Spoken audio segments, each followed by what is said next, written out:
మీ ఎలాంటి వ్యాపార ప్రకటనలకైనా వెంటనే మా ఛానల్ సంప్రదించండి. తులారాశి వారికి 6వ తారీఖు వరకు మీ రాశిలోనే బుధుడు ఉన్నాడండి. 9th house lord, 12th house lord. అంటే ఎక్కువగా ప్రయాణాలు చేయడము, తెలివితేటగా ఉండడము, ముఖ్యంగా చాలా సంతోషంగా ఉండడానికి అవకాశాలు ఉన్నాయండి. బుధుడు కదా, వ్యాపార లక్షణాలు ఉంటాయి. ఏ వ్యాపారం చేద్దామా, వ్యాపారం సంబంధించినటువంటి ఆలోచనలు మీకు ఎక్కువ ఉంటాయి. చాలా బ్యూటిఫుల్గా బాగుంటారండి. బుధుడు ఉండడం వలన ఎప్పుడు డైనమిక్గా, తెలివిగా, ఆనందంగా, తృప్తిగా, మ్యాథమెటిషియన్స్గా, శాస్త్రజ్ఞులుగా, సినిమా రంగంలో అభిరుచి కలిగే వారుగా మీరు ఉంటారు. ఇంకా చేస్తే అసలు యాక్చువల్గా మీ తులారాశి వాళ్ళకి ద్వితీయ భావంలో ఉన్న జర రవి, బుధ, శుక్ర, కుజులు బ్యూటిఫుల్ అండి. అసలు బుధ శుక్రుల కాంబినేషన్ గురించి మనం సరదాగా మాట్లాడుకుందాం అండి. ద్వితీయ భావంలో కనుక బుధుడు శుక్రుడు ఉంటే డబ్బులు బాగుంటాయి. అవునా? ఖచ్చితంగా డబ్బులు బాగుంటాయండి. అంతేకాకుండా బుధ శుక్రుల కాంబినేషన్ వల్ల సినిమా రంగంలో కూడా ఆపర్చునిటీస్ రావడము, అవకాశాలు రావడము, అలాగే ఎక్కువ గాయకులు కాగాను, లేకపోతే పాటలు పాడేవారు అనమాట వాళ్ళగాను, అంతేకాకుండా విదేశాల్లో ప్రోగ్రామ్స్ ఇచ్చేవారు గాను, యాంకరింగ్ వృత్తిలో ఉండడము, ధనప్రాప్తి కలగడము, గౌరవ మర్యాద దక్కడం మీకు ఉంటాయి. ఈ బుధ శుక్రుల వల్ల చర్చల్లో పాల్గొంటారు, డిబేట్స్ కూడా పాల్గొంటుంటారు. అది అద్భుతం. రవి బుధ కాంబినేషన్ కూడా ఫైనాన్స్ విద్య వస్తుందండి మీకు. అంతేకాకుండా ఈ కాంబినేషన్ రవి బుధ శుక్రు కుజుల వలన కూడా ఎంబీబీఎస్ సంబంధించిన విద్యలో మీరు ఉంటారు. అంటే డాక్టర్స్ అంటారు సరే, ఆ విద్యలో కూడా మీరు ఉండడానికి అవకాశం ఉంటుంది. కానీ మనం అంతా మిథ్య అనుకుంటాం, కానీ మిథ్య కాదండి, విద్య. అవునా? అద్భుతం. అది కాకపోతే ఇంకా చెప్పాలంటే అండి, ఈ రవి ధనుసు రాశిలో ఉండడం వల్ల మంచి విద్వాంసులతోటి మీకు పరిచయాలు ఏర్పడతాయి. అలాగే కీర్తి ప్రతిష్టలు ఉంటాయి. అలాగే సంపదలు పెరుగుతాయి. అంటే మీకు రావాల్సిన ధన సంపాదన పెరుగుతుంది. రవి కుజులు రవి కుజులు లాభాధిపతి మీకు మంచివాడు కాకపోయినా రవి కుజుల వలన ధన ప్రాప్తి మీకు ఖచ్చితంగా కలుగుతుంది. అంటే కుటుంబంలో సౌఖ్యము, ఒక వర్చస్సు పెరగడము, ఆనందంగా ఉండడము, ఇలా చెప్పుకుంటూ వెళ్ళిపోతాం. చాలా బాగుంటాయి. అసలు యాక్చువల్గా అంటే మీకు ధైర్యం ఎక్కువ, సహజంగా ధైర్యం ఎక్కువ, ప్రయాణాలు ఎక్కువ. అంటే మీరు తీయండి బండి అంటారు, కారు తీస్తారు, అదే వెహికల్ తీస్తారు, దాని ప్రయాణం చేస్తుంటారు. ఇక్కడ ఏమవుతుందంటే షార్ట్ జర్నీస్కి అధిక ప్రాముఖ్యత మీరు ప్రాధాన్యం ఇస్తారు. ఎక్కువగా షార్ట్ జర్నీస్ చేస్తారండి. ముఖ్యంగా రవి కుజులు 3వ భావంలో అంటే మీ అంత ధైర్యవంతుడు ఈ నెలలో ఎవరు ఉండరు. మీ పక్కన నేనున్నా కూడా ధైర్యం వస్తుంది, నాకు వస్తుంది. అంత ధైర్యం మీకు బాగా కలవారుగా ఉన్నారు. అంతేకాకుండా రవి కుజ బుధ శుక్రులు కాంబినేషను ఈ నెలలో మొత్తంలో ఉన్నాయి 3rd భావంలో. అంటే ఏంటంటే మీ తమ్ముళ్ళని, చెల్లెలని కలుస్తారు. మంచి ఐడియాలు వస్తుంటాయి మీకు. వే ఆఫ్ లివింగ్ స్టైల్ మారిపోతూ ఉంటుంది. చక్కటి వస్త్రాలు, బట్టలు, వాహనాలు కొనుక్కోవడానికి అవకాశాలు ఎక్కువ. ఎంత బాగుందండి. పైగా మీరు బాగా తెలివిగలవారు కాబట్టి పట్టుదల ఎక్కువ ఉంటుంది. ఏ పని చేసినా సరే ఆ పనిలో మనం సాధించాలి అని తపన ఎక్కువ ఉంటుందండి. ధైర్యం ఎక్కువ ఉంటుంది. భరోసా ఇస్తుంటారు. దానివల్ల శుభవార్తలు వింటారు మీరు. అంత బ్యూటిఫుల్ అండి. చాలా చాలా బాగుంది మీకు. అంటే మీరు రక్షగా రవి కుజులు ఉండడం వల్ల రక్షే. అసలు రవి ధనస్సులో ఉండడం వల్ల కూడా అంటే రవి ధనస్సులో పక్క పెట్టిన ముఖ్యంగా కుజుడు ఉండడం వలన ఎక్కువ పూజలు చేస్తుంటారు, దైవ దర్శనాలు చేసుకుంటుంటారు, షార్ట్ జర్నీస్ చేసుకుంటుంటారు. ముఖ్యంగా పండితులను గౌరవిస్తూ ఉంటారు. మీరు జ్ఞాన సంపదను వృద్ధి చేసుకుంటూ ఉంటారు. అలాగే మీరు బుధుడి వలన కూడా ధనధాన్యాలు సమృద్ధిగా ఉంటాయి. ప్రయాణాలు చేస్తూ ఉంటారు మీరు. చాలా అద్భుతంగా ఉంటుంది. కానీ విద్యలో ఆటంకాలు కలగడానికి అవకాశం ఉంది. అలాగే రైతులకు కూడా వాళ్ళకి ఫైనాన్షియల్ స్టేటస్, ఆర్థికంగా ఇబ్బంది పడతారు. వాహనాలు, గృహాల సౌఖ్యాలు కొద్దిగా ఇబ్బంది పడడానికి అవకాశం ఉంది.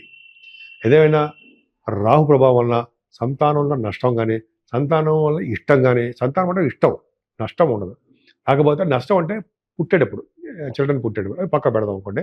ఏదేమైనా ఆలస్యం అవుతుంది, సంతానం ఆలస్యం ఉండడానికి అవకాశం ఉంటుంది. 5వ ఇంట్లోనూ, 8వ ఇంట్లోనూ, 7th హౌస్లోను, 12వ భావంలో 5, 7, 12 హౌసుల్లో 8 కాదు 7 అవుతారు. రాహు యోగించడం ఇబ్బంది పెడుతూ ఉంటాడు. సో ఇక్కడ రాహు ప్రభావం ఉంది. కానీ గురుదృష్టి ఉంది కాబట్టి మీకు సంతానం విషయంలో ఏమాత్రం ఇబ్బంది పడాల్సిన అవసరం ఉండదు. కానీ ఇక్కడ అద్భుతంగా ఏంటంటే శనీశ్వరుడు మనం కాపాడుతున్నాడండి. ఎలా కాపాడుతున్నాడు అంటే మీకు గవర్నమెంట్ సంబంధించినటువంటి ఉద్యోగాల కోసం ట్రై చేస్తున్న, ఇంటర్వ్యూస్కి వెళ్తున్న లేడీస్ కూడా చెప్తున్నాను, విజయం సాధిస్తారు. అంటే మీ జాతకాల మీద ఆధారపడి ఉంటుంది అనుకోండి. అది పక్క పెడదాం. కానీ శనీశ్వరుడు యోగమే. ఇంకా పొలిటికల్ రంగంలో ఉన్నవారు కూడా ఆయన జనరల్గా పదవులు ఇవ్వడానికి కూడా అవకాశం ఉంటుంది. ఆరభావంలో శనీశ్వరుడు యోగమే. అంటే శత్రుభయాలు లేకుండా, రుణ భయాలు లేకుండా, రోగాలు దగ్గర చేరకుండా కొద్దిగా మిమ్మల్ని సపోర్ట్గా కాపాడుతూ ఉంటాడు. మేనమామలకి ధనప్రాప్తి కలిగేట్టుగా చేస్తూ ఉంటాడు. ఫారిన్ కంట్రీస్కి వెళ్ళడానికి స్టాంపింగ్ అయ్యి కూడా చేస్తూ ఉంటాడు. భార్యాభర్తల యొక్క విషయంలో చూసుకుంటే వాళ్ళు అనురాగ దాంపత్య జీవితం బాగుంటుంది. కానీ మీ హెల్త్ మాత్రం కొంచెం జాగ్రత్తగా చూసుకోండి. అనారోగ్య సమస్యలు రావడానికి అవకాశాలు ఉన్నాయి.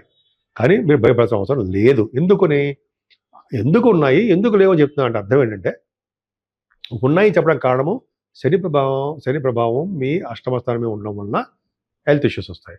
కానీ అష్టమాధిపతి అయినటువంటి శుక్రుడికి గురుదృష్టి ఉంది కదా, వాటి నుంచి బయటపడుతూ ఉంటారు. అంటే దీర్ఘకాలిక రోగాల నుండి విముక్తి కలుగుతుంది.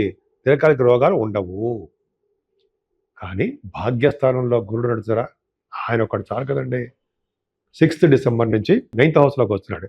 సో రావడం వల్ల ఏమవుతుంది, ముఖ్యంగా వేదశాస్త్ర పండితులకి పూజారులకి, ఆగమ శాస్త్ర కోవిదులకి మంచి కాలము. ధనప్రాప్తి, అదృష్టము తోడుగా ఉంటాయి వాళ్ళకి.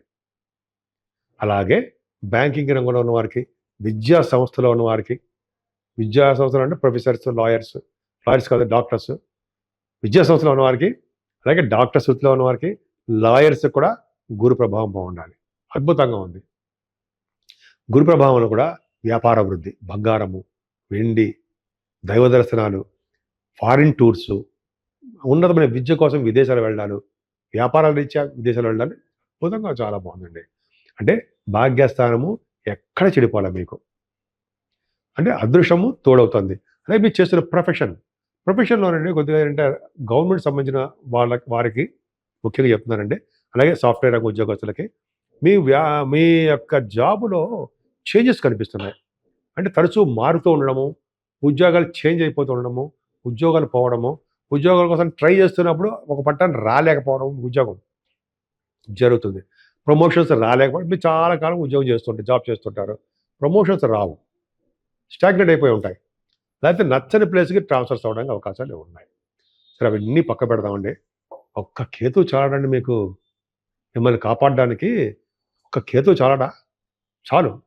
11వ భావంలో ఉన్న కేతు ఆఖరికి మీ తాతగారిని కూడా కాపాడతాడు ఆయన. తాతగారు అంటే మీ నాన్నగారి యొక్క నాన్నగారు, అమ్మగారి యొక్క నాన్నగారు, తల్లి యొక్క నాన్నగారిని కూడా కాపాడతాడు కేతు. అంతేకాకుండా ఫ్లో ఆఫ్ మనీని ఇస్తాడు. రియల్ ఎస్టేట్ రంగంలో ఉన్న వారికి బాగా డబ్బులు ఇస్తాడు. అంటే వాళ్ళ యొక్క బిజినెస్ని బాగా షైన్ అయిపోతూ ఉంటాయి. ఫ్లో ఆఫ్ మనీని ఇస్తుంటాడు. మీ పెద్దవాళ్ళు అన్నయ్యలు, అక్కయ్య కానీ వాళ్ళకి బాగుండేది చేస్తుంటాడు. దైవ దర్శనాలు చేస్తుంటాడు. సుబ్రహ్మణ్య స్వామి వారి యొక్క ఆలయ దర్శనాలు ఉండేది చేస్తుంటాడు. ఎంత బాగుందండి. ఒక్క కేతు ఒక్కడు మిమ్మల్ని బాగా కాపాడుతాడు. కేతువే కదండి, గురుడు కూడా కాపాడుతాడు, శనీశ్వరుడు కాపాడుతాడు. సో ఈ విధంగా మీరు పూజించవలసిన దేవుడు సుబ్రహ్మణ్యుడే. ఆయన పూజించడం వలన, అంతేకాకుండా అమ్మవారి యొక్క ప్రభావం మీ మీద ఉండాలి. అష్టమాధిపతిగా అడిగాడు కాబట్టి, అంటే కనకదుర్గ అమ్మవారిని కానీ, మీకు నచ్చిన అమ్మవారిని కానీ కుంకుమ పూజతోటి, అలాగే మీరు చేస్తున్నటువంటి మన హోమాలు ఉంటాయి కదండి, చండీ హోమాలు, అటువంటి చేసుకోవడం వల్ల కూడా ఆరోగ్య ప్రాప్తి, ఐశ్వర్య ప్రాప్తి, అలాగే మీ దినదిన ప్రవర్ధమానం అవడము, ఉద్యోగాల ఆటంకాలు లేకుండా డెవలప్ అవడానికి అవకాశాలు ఎక్కువ ఉంటాయి.